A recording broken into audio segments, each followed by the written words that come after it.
What up, players? It's War Boss Tay up in this mud. I know it's been a while since I posted, sorry. Skyrim, you know how it goes.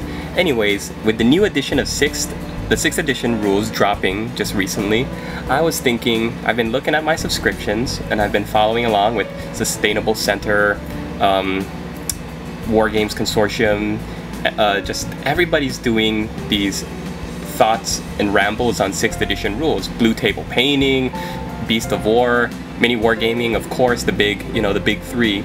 And I thought, hey, wouldn't it be awesome, since everybody is doing all these 6th edition thoughts and rules and rambles and my opinions on what's good and what's not good in 6th edition Warhammer 40,000, wouldn't it be awesome if I did my own video on the Imperial Infantryman's Uplifting Primer? Yeah! Damocles Gulf Edition. That's right, players, this is an unbooking of the Imperial Infantryman's Uplifting Primer. And let's see if we can zoom out just a tad bit. We are going to unbook this baby. I saw this on eBay and I was like, what is this?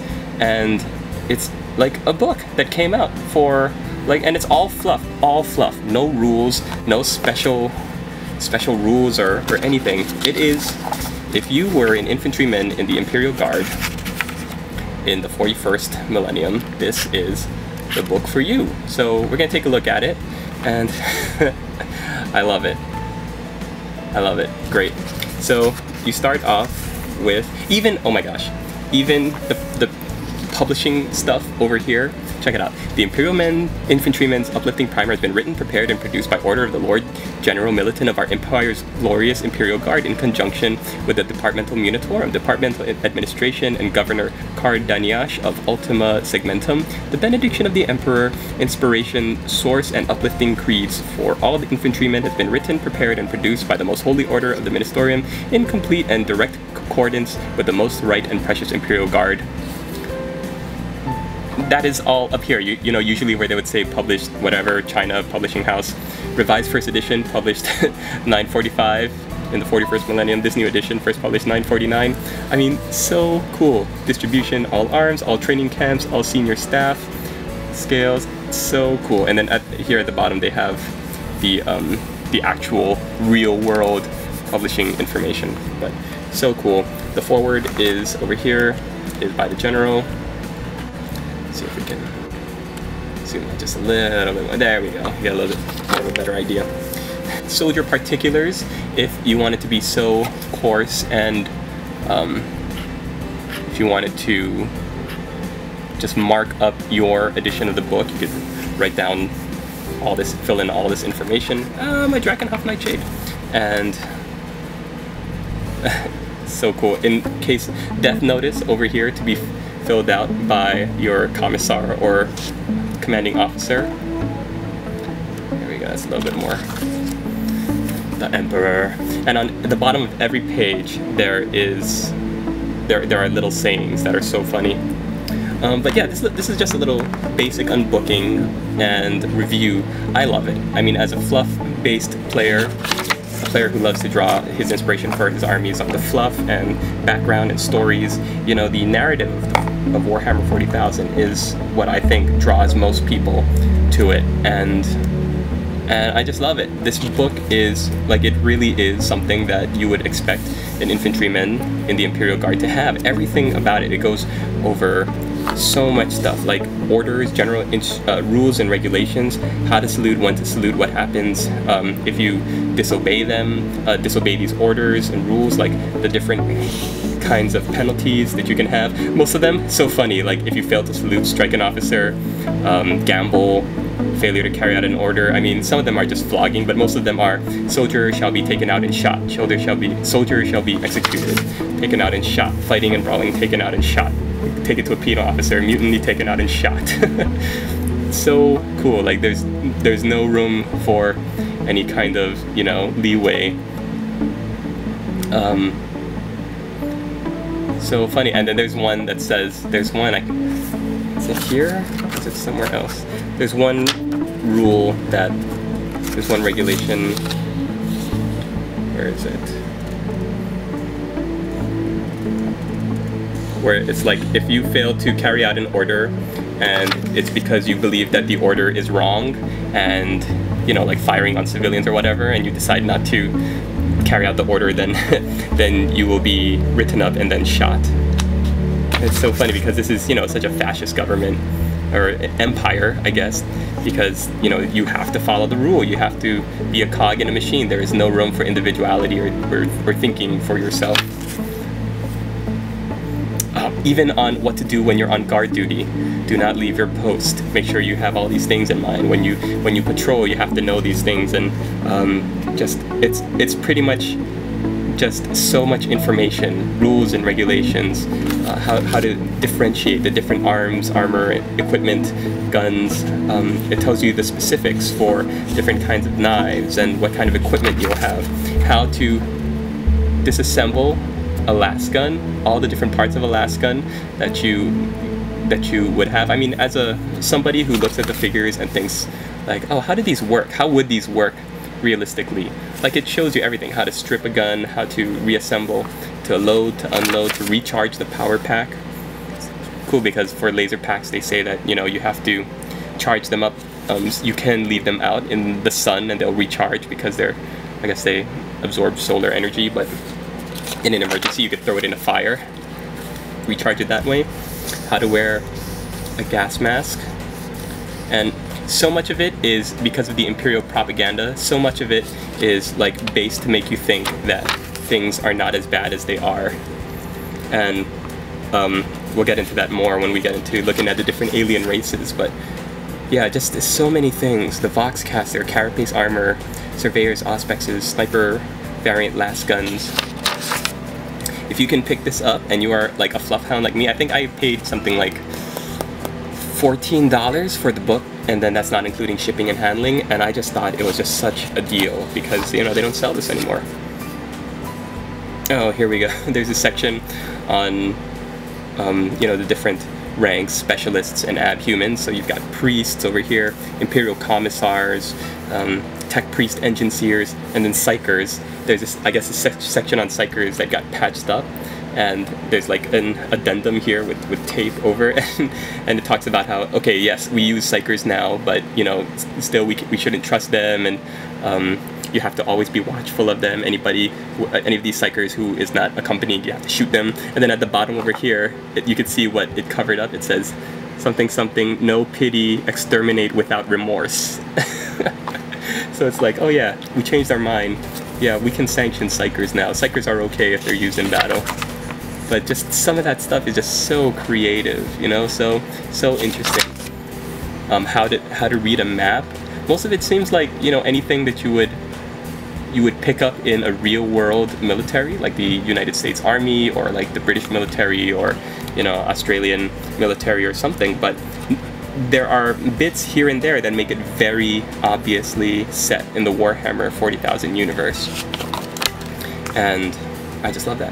Scouting, movement, use of cover.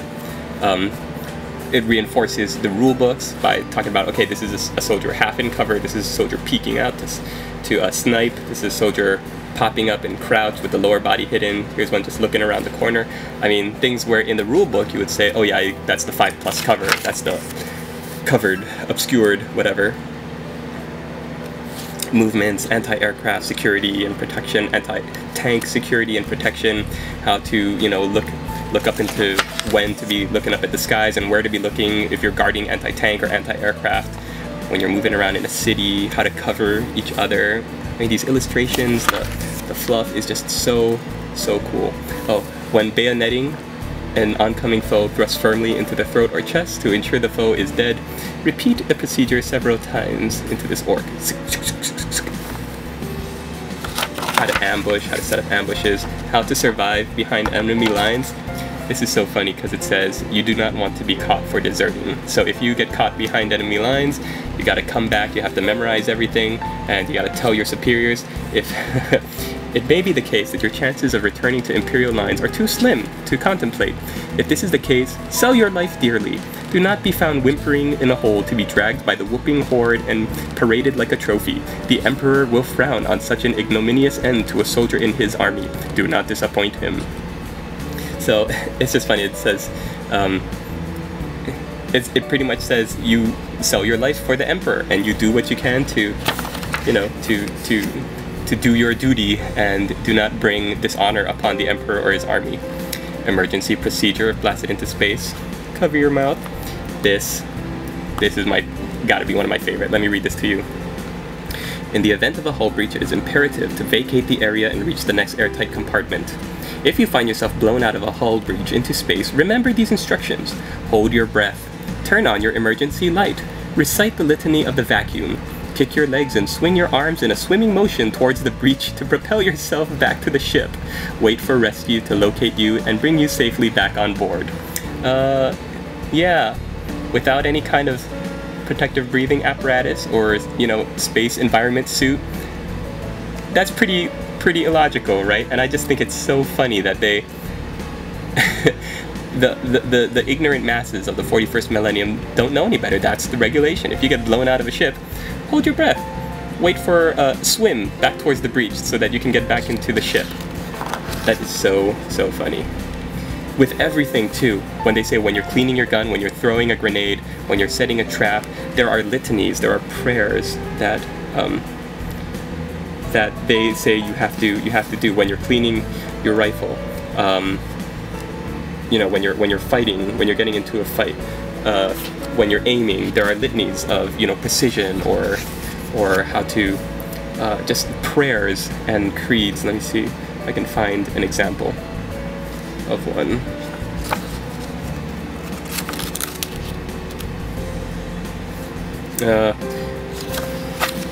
Probably more at the beginning. We're going into vehicle recognition here, how to recognize Eldar or Orc vehicles. And I gotta say, the best thing about this book is how it treats the average Imperial soldier like an idiot. I mean, it's so cool. Like, let's take a look at this. The Orcs. Of all the pestilent alien races that infest our galaxy, the Orcs are the most common. See if we can get a little bit more. Here we go. They mass together in great war bands, and by sheer weight of numbers, they overwhelm those who stand before them. Coward! But a man armed with a lasgun and knowledge of their physiology has nothing to fear from these abominations. An Orc is an unworthy foe, little more than an animal that has, by some twist of nature, a very basic understanding of the rudiments of technology. It is enough to know that an Orc is slow-witted and will cause no problems for a properly trained Imperial infantryman. It is far more appropriate to compare the brain capacity of an Orc to a plant than it is to any sentient life form. It is capable of little cohesive thought and is easily confused by loud noises or sudden movement. So it makes you think that all these different aliens, the Eldar included, Orcs, Tyranids, are not a threat, and that anybody, just an Imperial guardsman with a lasgun, can take on anything, and it's just so funny.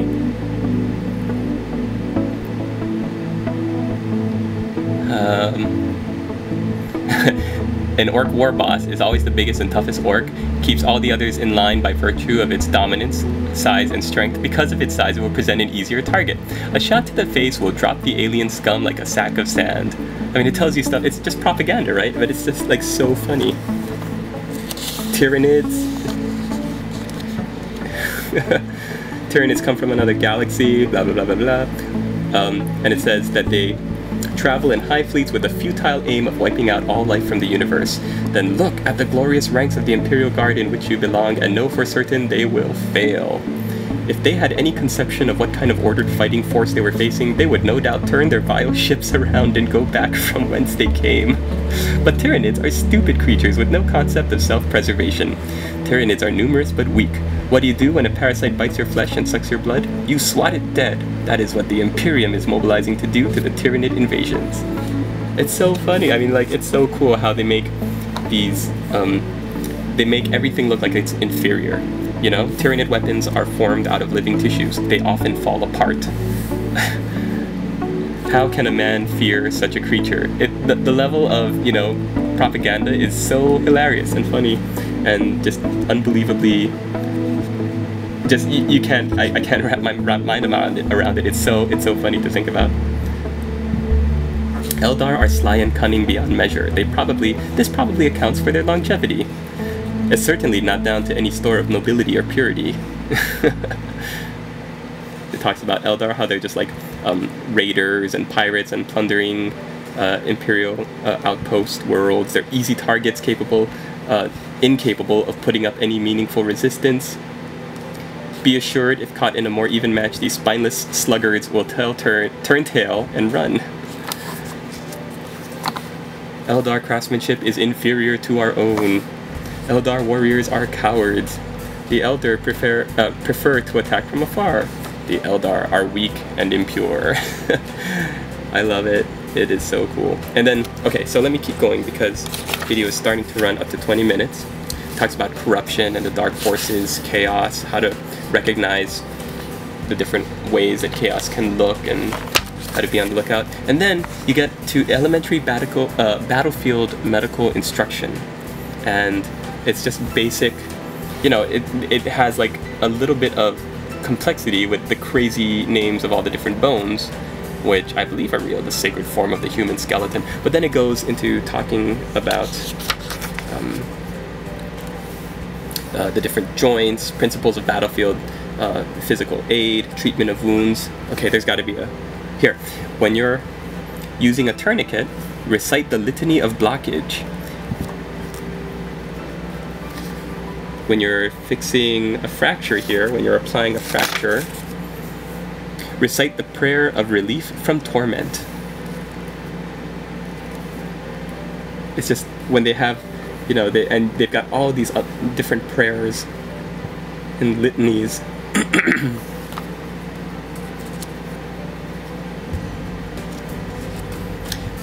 Cowardice, seems like I'm cowardice.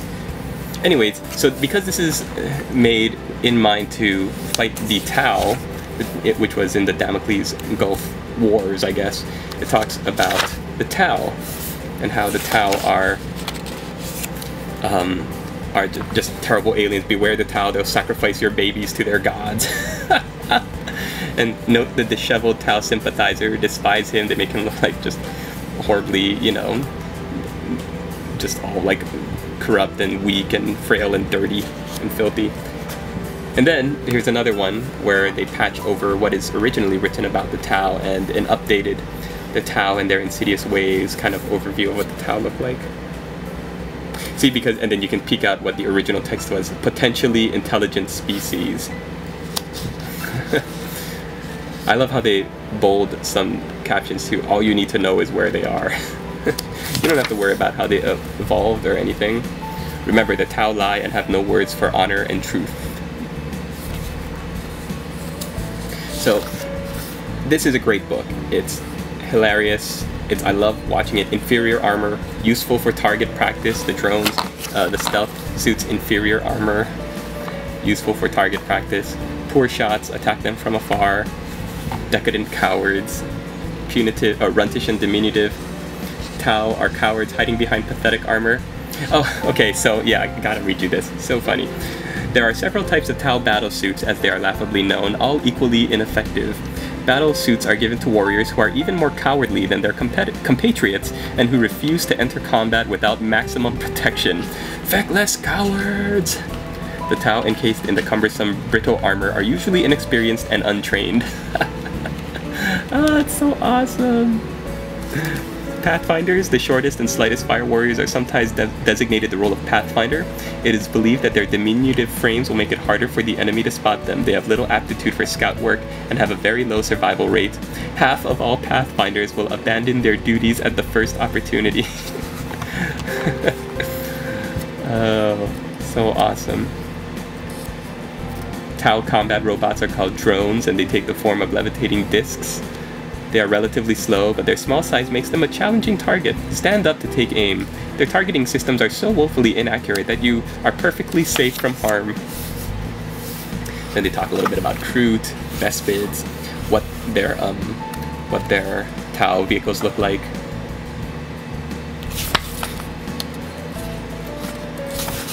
And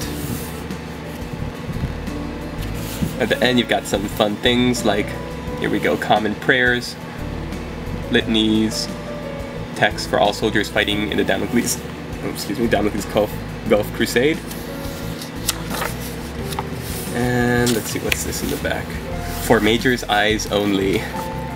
Supplemental addendums and updates. This information contained on these pages is classified and should not be divulged to anyone under the rank of Major on pain of death. So, and then it talks about, hey, remember all this stuff we said about space travel being totally fine, and yeah, don't worry about space travel. Yeah, you gotta worry about the warp. It's pretty crazy. So you gotta take a look. Don't trust anybody that looks like this, and be on the lookout, because warp travel is pretty nuts. We don't really understand it, and you gotta keep a tight rein on it before, you know, demons get into your boat, into your ship. And then at the end, you've got all the necessary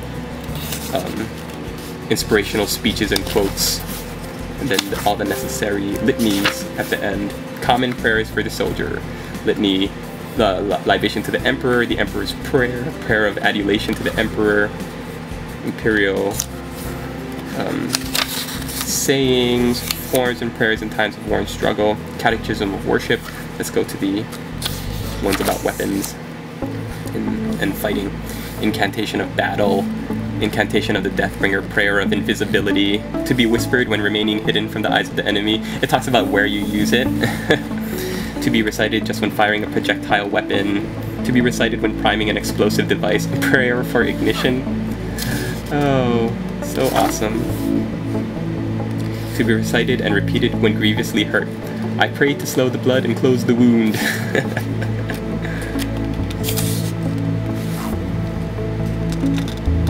Yeah,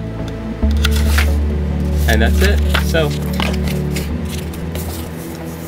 as a fluffy player, the Imperial Infantryman's Uplifting Primer is one of the coolest things that I have in my collection. I'm so glad I found it on eBay. Treasures like this, I really do wish that Black Library hadn't discontinued it, because, you know, collectors out there would love to get their hands on something like this, and I'm really happy that I got it.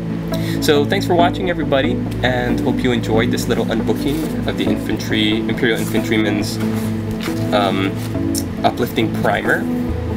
Let me know if you have any questions, or if there's anything else you'd like to see in particular further, and I'll see what I can do.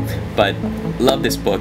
Definitely see if you can hunt it down if you play Imperial Guard, or if you just want a good laugh, because it's just so funny. And thanks for watching.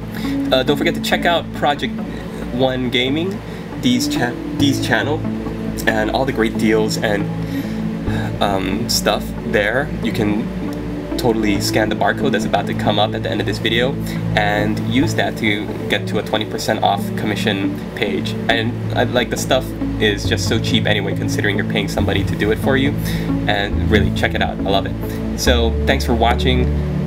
Hope you're having a great day, and we'll see you in the next video.